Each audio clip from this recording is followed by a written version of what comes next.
buenos dias, amigo, amiga all over the world. Maing buntag kaninyong tanan. My name is Ray Meliada, Division Manager dito po sa Antel Grand Village and Anyana. And for today's video, ipapakita ko naman sa inyo guys using our 4K. So, to check the property Tokyo model. But anyway, kung bago ka pa lang sa aking channel and kung bago ka pa lang dito sa ating video, so our location is just 22 minutes driving away from Manila via Cavitex. Particularly, we are located in Barangay Mulawin in Tansa, Cavite. And the good thing is, maraming mga kalsada na ginagawa going to this project. So the project has 15 phases at nasa 4 phases pa lang po tayo guys at medyo mahaba yung ating pagsasamahan. And I am very happy na nandito ka ngayon sa channel ko. Then, samahan mo ako, i-check natin itong Tokyo Model House. Alright? Come on and join me to check this Tokyo.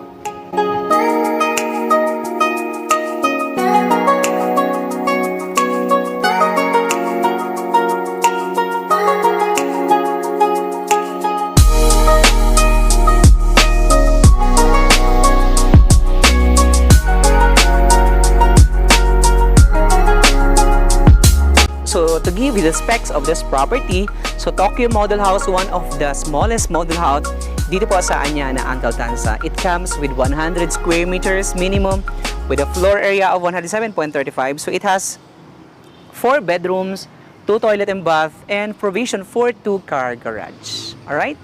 So as you can see, behind me, this is the actual turnover for Tokyo Model Unit.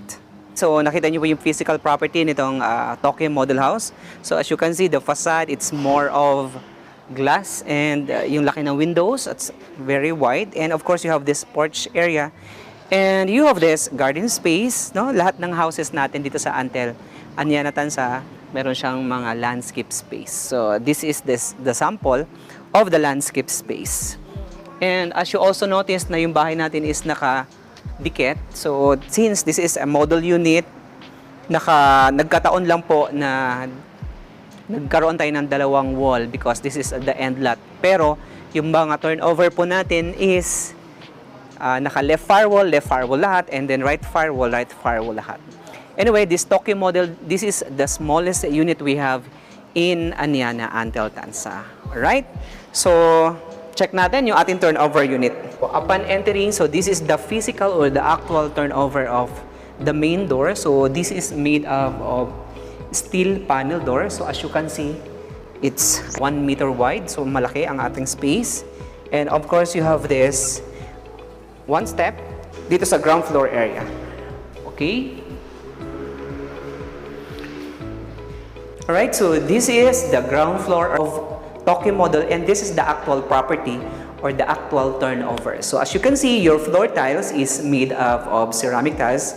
It's a 60 by 60 in size, and of course, dito sa ground floor area, you have this den. No, actually, this one is convertible into room, and as you can see, this portion will be your receiving area.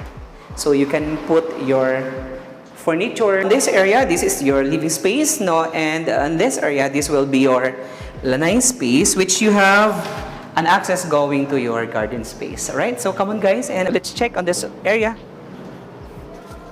Okay, so this is the easement or the 2 meters setback of the property, which later on, pwede nyo siyang i-improve.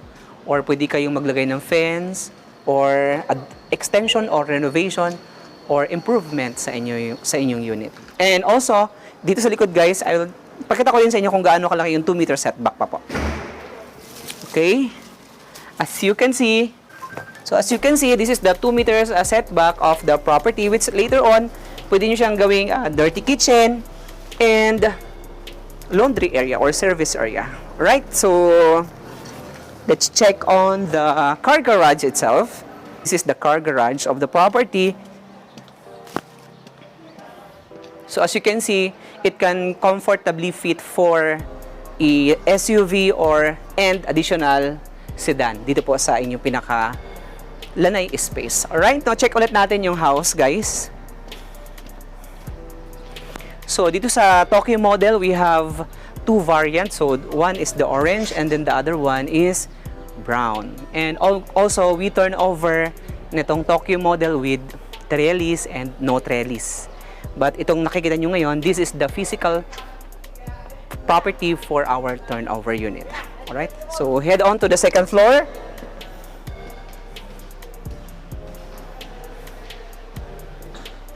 So as you can see, this is the living area and this is the kitchen space. And also you have this space for your fridge. And on the side, this will be your storage area, no? And underneath the staircases. And of course, pakita natin yung inyong pinakamagiging toilet and bath. Alright. So as you can see, this is the toilet and bath on the ground floor. So it has a floating lavatory and you have this water closet. And mapapansin nyo guys, it has 30 by 30 tiles. No? And you have this awning type which yung air coming outside is papasok din sa loob. And also, it gives natural light. Plus, this is the shower heads of the toilet and bath. So, the size is wide kasi kaya pang dumi pa. And, pwede siyang lagyan ng separator or frosted glass. Okay? So, I know you are all excited to check the second floor. So, let's head on to the second floor. So, upon getting into the second floor, so you have this staircases that yung planks natin is made of wood. So, as you can see, this is made up of tubular. Itong pinaka-railings natin. And this one is the vertical slats. Ang ganda. And of course, mataas guys. Okay, so I think this one is guys. Right? So this is the second floor of the property. And you have this hallway. And the ceiling is very high. So pwede kayo maglagay pa ng chandelier. Actually, this house has the provision for upper floor balcony. Meaning, so once you purchase the property and then gusto nyo pong i-extend yung inyo pong bahay, so the house can cater ng additional floor pa po. Alright, so on the second floor, you have 3 bedrooms that has common toilet and bath. And this is the first room. So the space is wider and you have this window and additional window plus outlet which your appliances, ikakabit nyo na lang siya. And this is the actual turnover. And look at the flooring. It's made up of vinyl. Alright? So, check nyo po.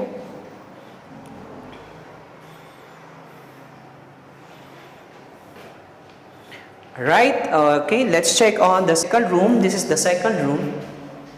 Okay. Wow, this is very wide and very big. So, actually, it can comfortably fit for a queen-size bed. The size is large enough para makapagpalagay pa kayo ng mga built-in cabinets. Okay, so let's check on the fourth bedroom. So this is the fourth bedroom. Wow. So the fourth bedroom can accommodate a double-sized bed. And you have this sliding window.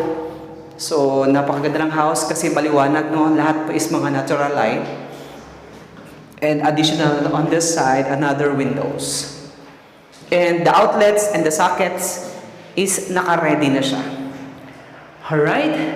So, right guys, so before we do the recap of the property, so let's check on the common toilet and bath on the second floor. So this is the common toilet and bath, which... Alright, so this is the common toilet and bath. Ang laki. No?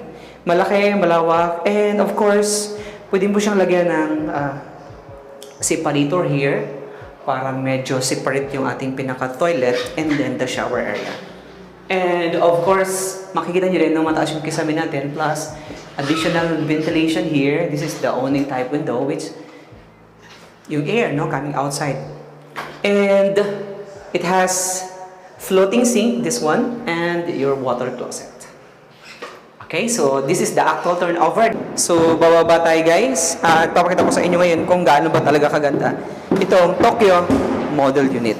Alright guys, so to give you the recap, so once again, my name is Ray Milian at kung bago ka pa lang sa aking YouTube channel, please don't forget to hit like, subscribe, and hit that notification bell to get you notified whenever we release new house and lot updates and lot for sale and commercial lot for sale and resort for sale. So anyway, this property, this Tokyo model house, it's wide and practical house. So it has 100 square meters lot area and with a floor area of 107.35. So it has 4 bedrooms with 2 toilet and bath and comfortably fit for 2-car garage, for 2 carport. So the turnover is kung ano po nakikita nyo dito sa ating pinaka-video, and yun po yung pinaka-actual turnover. And this house is available through bank financing and deferred payment and of course cash terms. So most of our buyers avail the property through bank financing, lalo na kung mga nagtatrabaho kayo nasa abroad, and of course if you are in business or meron kayong mga co-borrowers. So pwede po tayong mag-avail ng house and lot package. At least this is a practical, no need to pay the whole amount kung ipapasok niyo po siya sa bank financing. But expect po na meron tayong interest once the bank po is ating gagawing institution na to finance our balance. And of course, if you wanted naman na no interest, we can do the deferred payment kasi if you are going to pay the whole property in 30 months, no interest.